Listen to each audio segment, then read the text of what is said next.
Vem comigo, vem comigo. Aí, ó. Estamos aqui na Cachoeira da Chuva. Olha que bela. Olha essa gruta aqui. Gruta magnífica, gruta maravilhosa. Observa aí, Breno. Bernardo. Olha só. Olha essas pedras.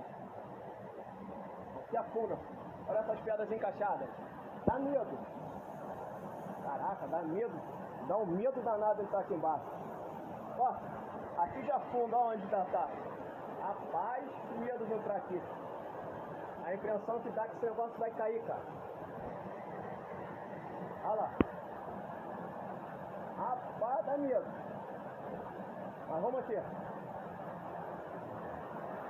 A impressão que dá, filho, que esse negócio vai desabar. Eita! Olha aí.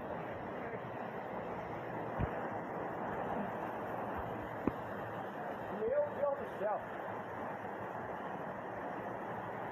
Olha aqui.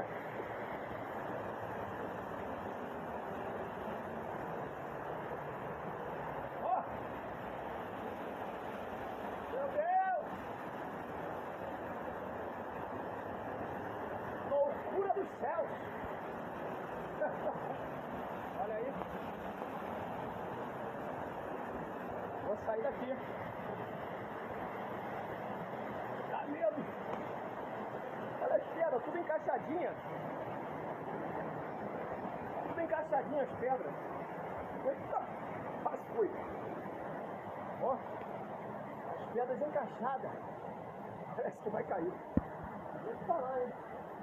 Agora tá meio complicado, é meio perigoso, hein. Sei lá. Tá vendo? Tá uma pedra ali.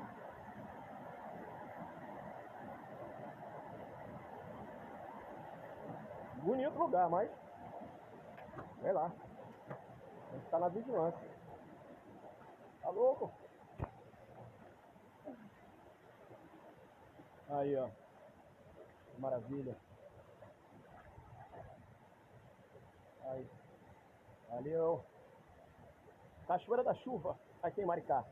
Poucos conhecem.